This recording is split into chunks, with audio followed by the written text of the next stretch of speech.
I am so excited to have Dr. Diane Staehr Fenner back on the podcast today. She brought another colleague, Mindi Teich, on the podcast. Welcome to the podcast to both of you. Thanks so much. Happy to be here again.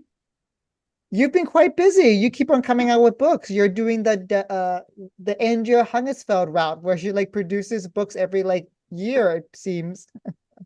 It's been a busy year, but it's all because of my wonderful colleagues who have been such great team members and have done so much writing too. I could never have done it on my own. So I want to give a big shout out to them and to Mindi Teich. Well, we are better together, and thank you for helping us become better with your book, Social Emotional Learning for Multilingual Learners. I'm so excited for this. This is the essential actions for success. Let's start off with why does SEL and MLs matter so much? Can you share a story that really shows the need for SEL with multilingual learners? Sure. So I'll get started. So, yeah, social emotional learning has been talked about a lot recently. And Mindy and I have been, we've been out in classrooms a lot, both pre-pandemic and as we're coming out of the pandemic. And we really noticed a need for educators to understand what SEL or social emotional learning is and how it might look different for multilingual learners. So we know that our MLs or multilingual learners are so unique, right? They bring so much to the classroom. They bring their languages, their culture, their previous experiences. They're resilient, right? They're such wonderful students. And we were looking at the SEL frameworks and models out there, and we knew it wasn't really a good fit for our multilingual learners. And we knew that a lot of these frameworks, SEL frameworks and programs, were not really created with multilingual learners in mind. And so Mindy and Mindy first kind of took on this task of creating this framework. And she'll talk about that in a minute, but it really takes ML's unique considerations and strengths and assets in mind. So you'd asked, what about a story? So we have some great stories of being in classrooms and seeing wonderful things, how multilingual learners are included, how they're made to feel welcome, how they have relationships with other students and with teachers. And when we see this, we know that they feel more comfortable to take risks with the language, right? And they're getting more access to challenging content as well. So we've seen some just fabulous examples of teachers doing this, just teachers like taking a check on how's it going today? How are you feeling? And teachers adjusting as needed when they're getting some feedback from the students, like, hey, I'm kind of having a rough day. And teachers just adjusting their instruction with this kind of feedback. But on the flip side, we've also seen classrooms where there might be like a prescriptive SEL program in place. For example, there was a kindergarten classroom where they were using computers during their SEL time block for students. So they're on one-on-one computers, they were silent to identify students, their feelings, and then based on the response, they were shown a video that's supposed to help them understand and manage that feeling. And that we just know that just kind of breaks our heart. We know that having students just not interacting with each other and being just passively watching content that really might not apply to them, it might be a big cultural mismatch. That's just kind of questionable. And so, we want there to be a deeper understanding in the field of what SEL is and how it can look different for multilingual learners. So, and also, that's kind of our professional perspective, but we also wrote this book from our mom perspective of having, yeah, it's hard to separate. Mindy and I each have 3 adolescent kids in public schools, and we were seeing what was happening in our own kids' schools and knowing that Mindy and I had all of the resources at our fingertips, and also, coming from a place of privilege that not all, most, many of our multilingual families don't have. And so just seeing, what we could do to just further the discussion in the field about SEL and how we can make some tweaks to make it more accessible and applicable to our multilingual learners. Why in particular have the different frameworks or different things that have worked for just community at large isn't going to work or it doesn't have MLs in mind? Yeah, and many of the frameworks, and Mindy will go more in depth about the framework we're, kind of basing our work on and expanding on. Our students' culture really isn't taken into consideration. So, for example, we know that many of our multilingual learners come from more collectivist cultures where you don't naturally think about yourself. And in many SEL frameworks, you're supposed to reflect on yourself, have language to share your emotions, your reactions, your strengths, your needs. But that doesn't often come naturally to our students. They're used to thinking about themselves as being part of a collectivist group. And so they might not have this, language, no matter what their language proficiency level is. And then that's another aspect as well, that many of the, the materials that we've seen, the curricula we've seen aren't usually scaffolded to help our multilingual learners have access while they're developing language to be able to speak to these different areas. Also, a lot of the frameworks tend to be built on kind of these unspoken social norms we have in our schools in US culture. And we feel that our learners need well, first of all, they need a lot of validation about what they bring is valid and is wonderful. We want to build on those experiences, but they also need to be explicitly taught what our expectations are in terms of social norms. How do you stand in line? How do you take part in a job interview? How are you expected to engage with your teammates? Those kinds of things. So we've mentioned the framework twice now. Mindy, let's delve into the framework that you've created, that you and Diane have created to help teachers walk through the framework to teach SEL. Yeah, sure. So as Diane mentioned, as SEL is being talked about more and implemented more in schools and districts, we were noticing the language that was being used, the frameworks that were being used. And we certainly noticed that CASEL, the Collaborative for Academic, Social, and Emotional Learning, was very popular. As we did some research, we saw that it's, really widely known. So we started looking a little bit more into that framework.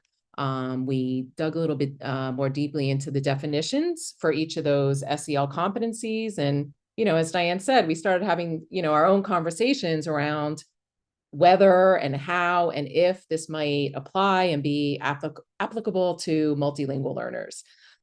So really our first step in creating our framework was really starting with that definition that CASEL provides. And then along with that, we provided some ML considerations.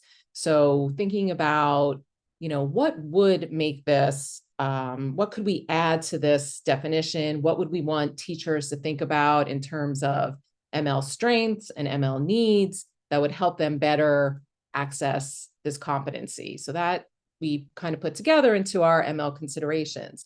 And then, of course, we know it's so important that a lot of the tools that we provide for teachers, we want them to be very practical. We want to give them very, very kind of hands-on guidance. So along with those ML considerations, we then provide 4 educator actions. So some very concrete steps, activities that teachers can use in their classrooms really to get started with that framework and with SEL for multilingual learners. I love framework because they move us from like, let's just do a program to, oh, here's a framework. How can we use that framework in our own context to create a curriculum that works for us? As long as the principles of the framework are there, then it's more relevant to the district. So very grateful for that. Right. Yeah. Oh, go ahead. I was just going to say, we also did hear and did find in our research that, as social emotional learning was becoming more prominent, a lot of teachers still didn't have a lot of professional learning around it. So, they might be handed a framework or they might be told, like, here's this computer program you're going to use. So, we just wanted to make sure that there really was that explicit guidance. And just like you say, this is something that could be applicable regardless of what their district is, advising them or recommending that they use. Yeah, and we also want to highlight that we don't want this to be seen as just one more thing teachers have to do. So that's why we created these practical tools. We don't want SEL, to be a separate piece of instruction that check that box. We've seen teachers roll their eyes and we understand when, we mention SEL, like, oh, here's one more thing I have to do.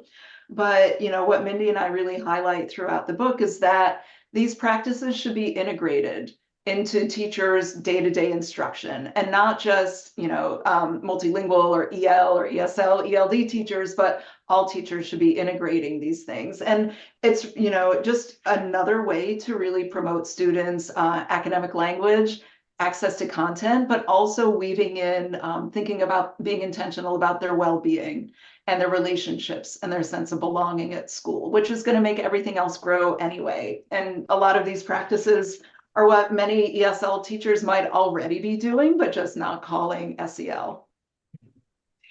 So you're making it more explicit by creating this book for particular MLs. Let's look at the framework consists of, the framework consists of self-awareness, self-management, social awareness, healthy relationships, responsible decision-making. Let's go through each of them and let's do one at a time. Can we first start with how can we create lessons that develop students' self-awareness? Sure, and I will talk about that. Is it okay if I give just a quick definition of what that means? So we take the CASEL definition of self-awareness. So I'll just share that and be thinking about how this could be different for multilingual learners. So the definition is the ability to understand one's own emotions, thoughts, and values, and how they influence behavior across contexts. Okay, that's the CASEL definition. And so we dug a little deeper. And so just in broad brush strokes, our considerations for multilingual learners is that our students' identities are very likely to be rooted in a collectivist culture. So it might be challenging for them to talk about their own identity instead of focusing on their identity like within an interdependent group. So, we have, of course, in our book, several practical ways that what could this look like to really foster their self-awareness. One of the examples is really validating their students' cultures and linguistic assets. We've seen teachers in different classrooms, and we have some examples in the book, have students create identity portraits. And this is something not only for multilingual learners, but all students can be doing this and really thinking about their own identity, having them do funds of knowledge silhouettes. We saw a great example from Metro Nashville Public Schools of this. But we also want to model the language of positive self-talk and a growth mindset. So teachers can be doing think alouds. Like if you're teaching a particularly challenging concept, you as a teacher, you could be showing a little bit of your own experience and vulnerability as a student. Like, oh, I remember when I learned this, it was challenging for me, but this is what I did. These are some steps I took to be able to engage with this content. And students can be also, looking at the language of self-awareness. So teachers could be integrating some sentence stems. So having students reflect on, if they're starting a new unit, for example, in math, let's say they're doing a unit on division, students reflecting on what they come with, what their strengths are, having some sentence frames and some word banks, maybe bringing in home language. They could be working with partners to explore what they bring to this new content. And so really focusing on, developing their own self-awareness in a very kind of culturally responsive way. Right. When I thought about self-awareness, in particular with MLs, I instantly thought about metalinguistic awareness, where they can say, oh, I'm aware that my language uses descriptive language in this way. Or, but in English, it uses that way. So, for example, the adjective comes before the noun comes adjectives, vice versa. And so the students can say, oh, part of being self-awareness is being aware of my languages and comparing them.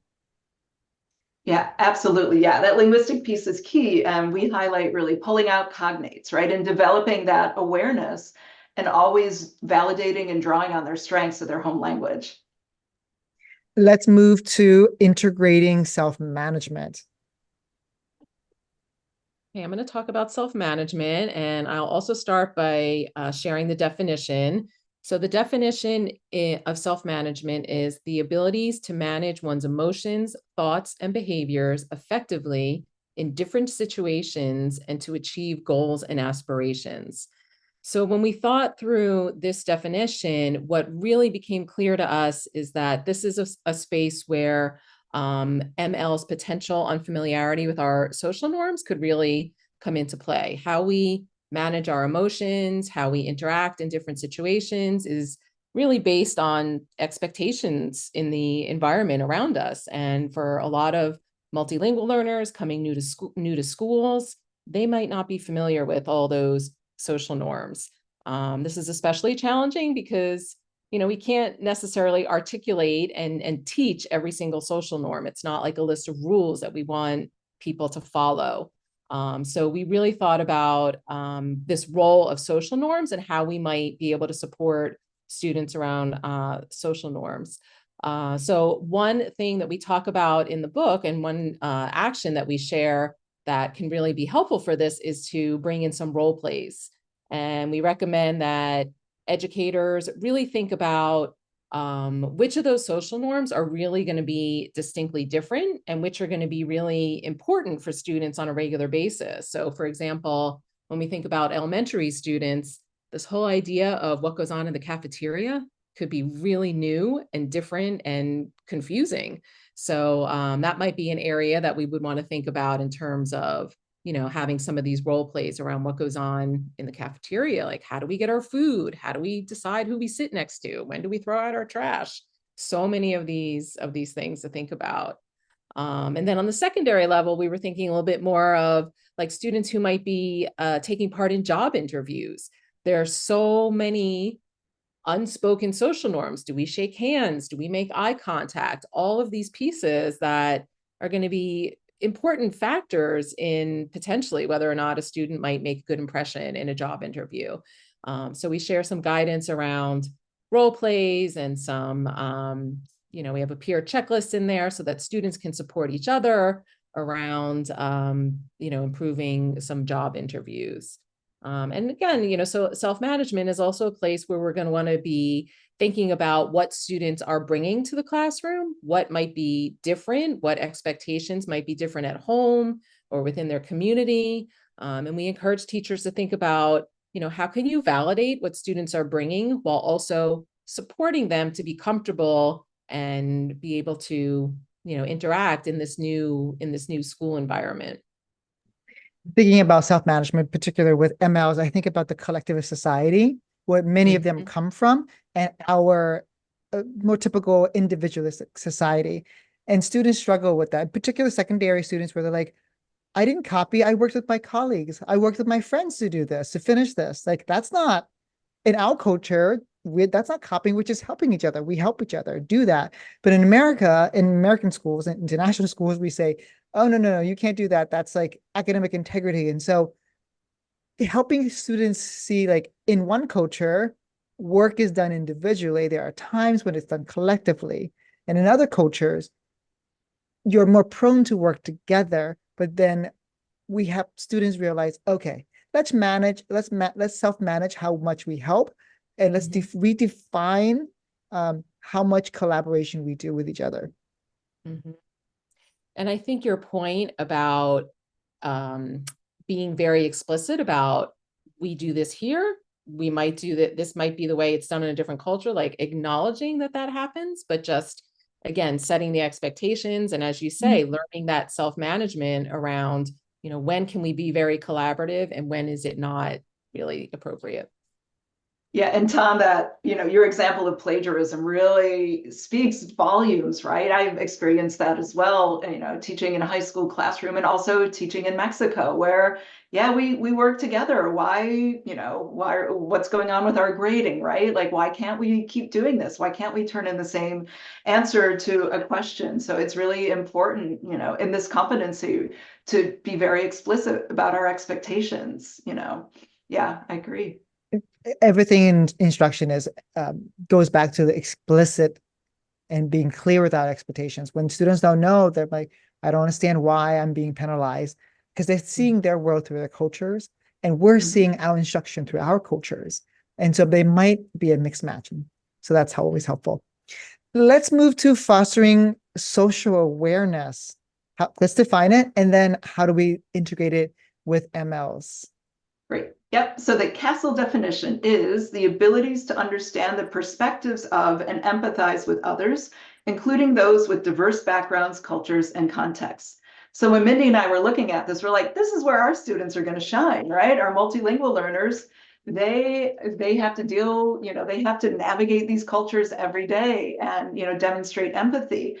And so we know they can bring significant strengths in understanding and empathizing with other cultures, but they might need help in recognizing and developing these cross-cultural skills, especially if they're still, developing proficiency in the language. So they're going to rely on us as educators for guidance in this area, again, in these kind of unspoken norms and unspoken expectations.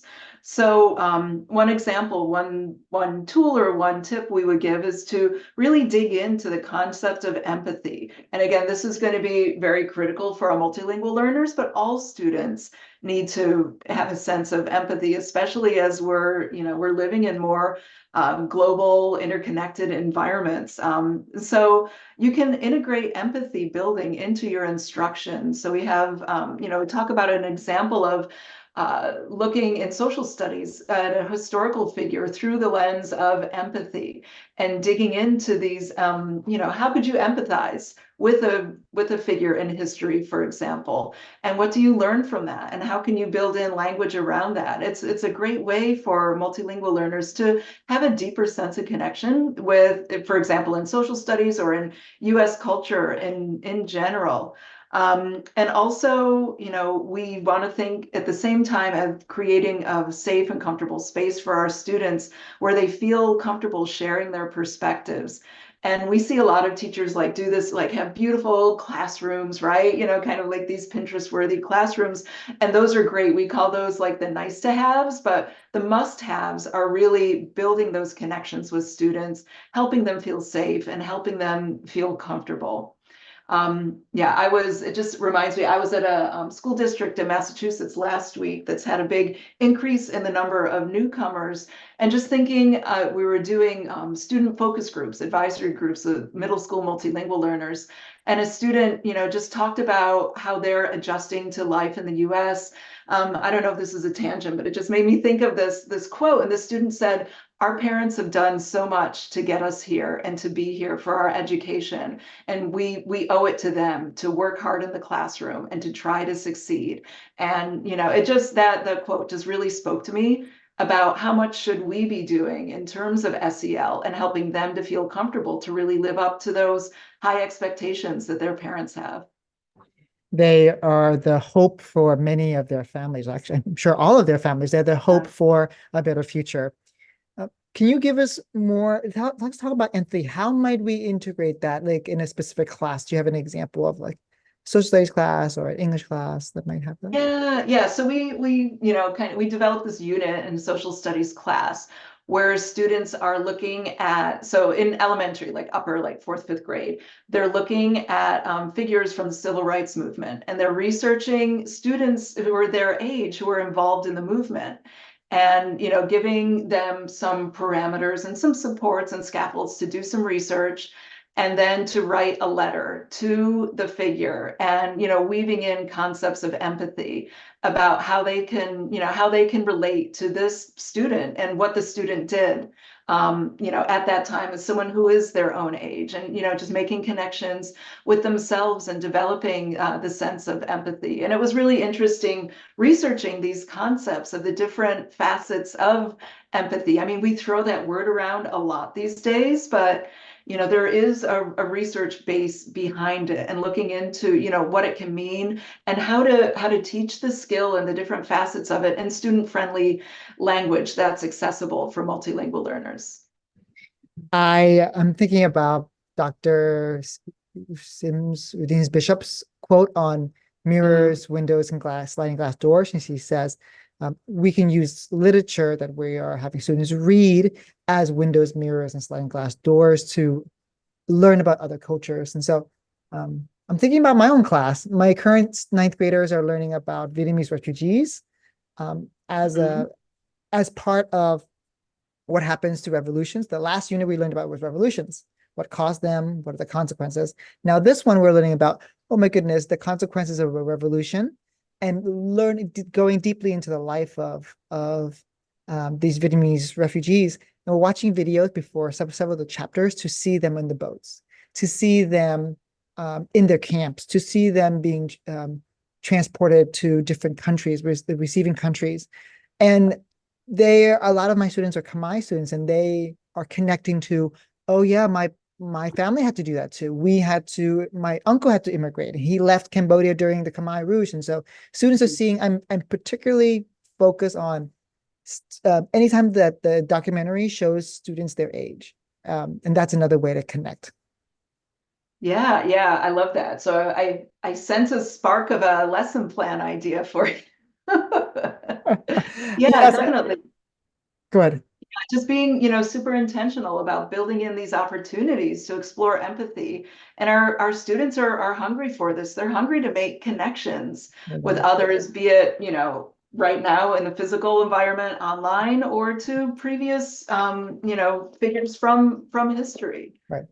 Because Yeah. when we make the connection for them, when we make it more relevant, it helps them answer the question. They always ask, why am I going to use this in the future? Yeah. Right. Yeah, exactly. Yeah. And this skill, the empathy skill is something that'll serve them for a lifetime. Absolutely. We need more empathetic people in the world. Let's move to healthy relationships. How can you give an example of how we can integrate that into lessons with multilingual learners? Yeah, can I give a quick definition? Okay. Yep. So again, CASEL's definition is the abilities to establish and maintain healthy and supportive relationships and to effectively navigate settings with diverse individuals and groups. And this is something I reflected on a lot from my days teaching high school ELD, where we had students from very different cultural groups in the same classroom. And there would be sometimes misunderstandings because they didn't quite have the language, the nuanced language to express themselves, and it could get misinterpreted by others, right? So we see this very frequently with our multilingual learners. But we know, in addition to building healthy relationships, we have to think of things like nonverbal communication, which is huge. And it's something we don't explicitly teach our students. Our expectations in the US are different generally from, what students are bringing.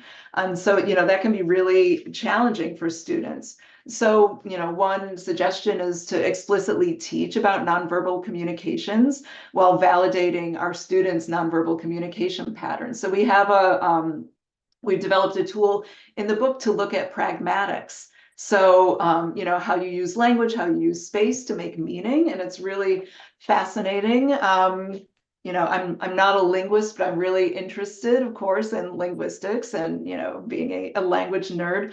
But, having students compare their expectations for, turn taking. How do you have a conversation?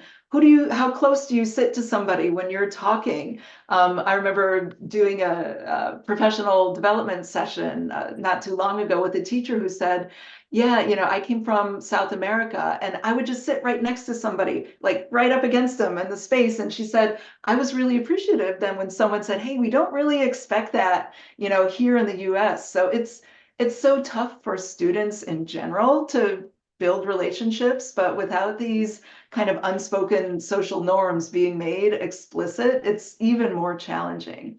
And so another aspect of healthy relationships, navigating these settings, is the concept of self-advocacy. So in the US, especially as students get older, we really expect them to self-advocate. And this, in my teaching and in working with students and doing more multilingual learner focus groups, which are super fascinating, we've learned that this is generally not a concept. It's not expected. The teacher has ultimate authority. You don't ask questions, you don't push back, you just don't. So the concept of self-advocacy, so super individualistic, right? And not really, in congruence with a collectivist society or culture. So we want to model, practice, and scaffold self-advocacy skills. So we've worked in Montgomery County Public Schools, providing them coaching and ongoing professional learning for years now. So it's been a wonderful collaborative relationship. But we were working for a couple of years with Briggs Cheney Middle School, and they had developed what they call Data Day and Den Day. So Data Day, and we describe this in the book, is where all students once a quarter in one of their blocks, they all look online and look at their grades, see how they're doing, and they determine where there are gaps. Is there something missing? Is there a grade they want to ask about? And then and the next week they go to those teachers where they need to self-advocate. So, and that's called their Den Day. So we took that idea and we kind of, we developed it even more, and we provided some more tools for that. We're calling it Day-to-Day, DATA, and then Discussion Day, not Day-to-Day. And so helping them, we would integrate some role plays where they're talking with the teacher, giving them, some scaffolds and supports to be able to do that. So to model that for them, so then they can be successful in going, to their teachers and self-advocating. Because it's a huge jump. It's a huge jump for any student, but especially for multilingual learners. I still remember when my mother took me to second grade, and the teacher was doing a little like, who wants to, like, she was ordering food she had to take numbers of how many people want pizza, how many people want hamburgers, whatever, and send it to the cafeteria. And then she asked who wants pizza, and I raised my hand. And then my mom was in the corner, like still in the, like, she's standing outside the door. She's like, no, what does the teacher want? And I was like, I was so embarrassed. And because like those, and that Yeah, shows a cultural clash. And my teacher was very sure. nice. She said, but you can also want what you want. And so it's up to you, not a problem. And that really shows like the divide between, in Vietnam, our culture is the teacher decides the food you eat, and you don't get to decide what you want. In America, you get to decide. And so it's very, very different. But showing students that, oh, in your culture, which is absolutely fine, you could definitely do that. In this culture, here's a different way to interact in relationships. And we're not valuing one over the other. We're saying, oh, in this context, this is also available to you. Yeah, absolutely. Yeah, and in the book, we look at some of the research on our multilingual learners as language brokers, right? So this term for, as students get more and more fluent in English, and if their parents don't develop that same level of fluency, then the power structure kind of flips in the family. And now the student, suddenly an 8-year-old has all of this a new status that they're interpreting what the teacher said correctly or incorrectly. And so it's just fascinating to see. And this is also an area where many teachers don't realize that our students are, navigating these two worlds, and they are interpreting on a day-to-day basis. And so it's, just another example of our students' superpowers and their assets that they bring, but also a potential area for miscommunication and misunderstanding. Yeah, lots of opportunities to grow there. Let's move to responsible decision making. Can we give a definition and then provide examples of how we can foster that with MLs? Sure. So the definition that CASEL provides for responsible decision making is the abilities to make caring and constructive choices about personal behavior and social interactions across diverse situations. And when we looked at this definition, we just thought there were so many different places where there could be some different perceptions. As soon as we hear those words, caring and constructive choices, we start to wonder, like, who's caring, like who's making this decision around what's caring and what's constructive. So when we started to think about providing access to this competency for multilingual learners, we were thinking about, again, this different sense of social norms. Like if they're not sure what is typical, what's expected, then some of the decisions that they make may appear as if they are uncaring or if they're not constructive. We also were thinking about their own lived experiences. We know that a lot of multilingual learners have experienced or are continuing to experience some trauma, some inequity, and that is certainly going to impact how much they feel they have their own like power to make decisions that are going to change their lives or really impact their lives or that of their families. So those are some really important things to be thinking about as we think about fostering decision-making skills for multilingual learners. And then, of course, we also have to look at, the structure of our schools and classrooms, like how much opportunity are students given to practice this? Like what kind of decisions are they making? So when we talk about supporting educators and thinking about ways that we can support this happening in the classroom, we want to make sure that educators are providing these opportunities where multilingual learners can share their perspectives and share their opinions. So, carefully planned lessons and activities in the classroom to we're asking them, what do you think? And of course, alongside that, supporting them with the language where they're going to be able to explain their answers. One place where we often think about students interacting and sharing their perspectives is when they're working in groups. And we, as educators, especially, I'm thinking students in the secondary level, we think, they love to work together.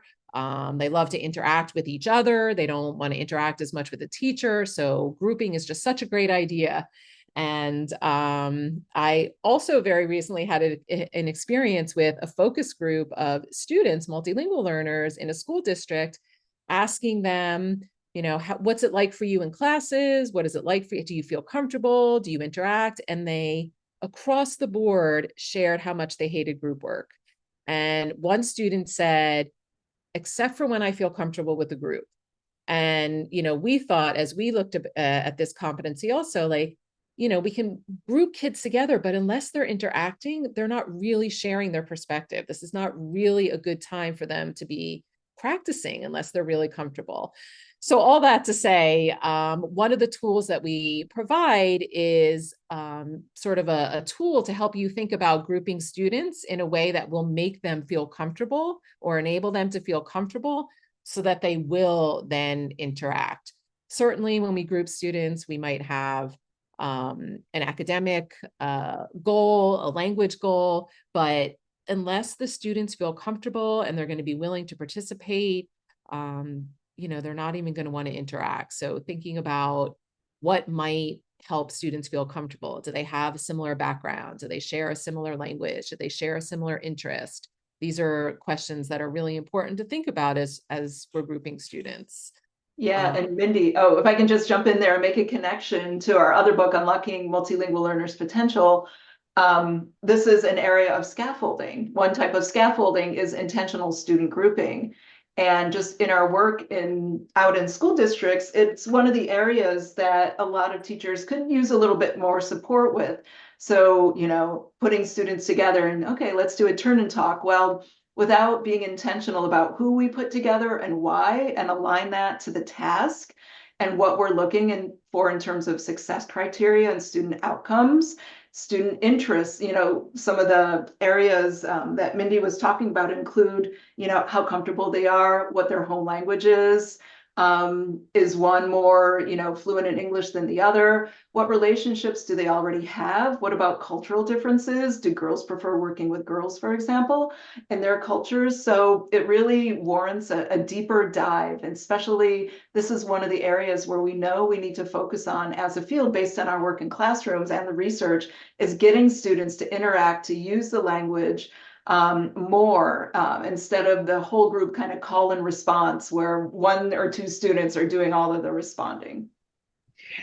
When we talk about student groupings with multilingual learners, the question always comes up like, when do we take them away from their same language groupings? When do we mix them in? Can you talk about the guidelines for that, groupings with MLs? Yeah, Mindi, do you want to share anything, or I can jump in, whatever? Yeah, I think if you want to jump in, that's Sure. A great answer. It depends, right? It depends. All your students are unique, but I would start, especially when they're newcomers, and we're working right now with supporting so many newcomer districts, with larger increases in numbers. In the beginning, sure, we want to pair them with like language groups so they can feel comfortable and they can discuss the content in their language and make sense of it. And that's a wonderful scaffold. But as they progress through the school year, like, okay, right now it's May. So I would be doing more, more heterogeneous language grouping at this point. Some kids I just talked to last week, I asked them specifically, like, have you made friends with students here from the US? And they said they have in the classes where the teacher has put them in small groups with kids from the US. And that's who they've made friends with, because they get comfortable. It's like their little sphere of influence, right? They get comfortable with this small group, and then that can build. They meet that other student's friend, and that helps build relationships. So I would, just thinking about it in terms of scaffolding in general, be thinking about, as Tanya Ward Singer says, when you use and when you lose scaffolds. So trying to mix them up a little bit more now, mid-year, but also recognizing that you get students all year long, right? And you get newcomers, they come at all different times. So it's never like a full class progressing from, August or September through May or June. They're always coming. And so you always have to be thinking about these student groupings and mixing them and being intentional. Well, let's talk about the intentional implementation of this framework. What does this look like at the lesson level, which is your last chapter? Yeah, so, our last chapter kind of brings everything together. What can it look like at the lesson level, at the unit level?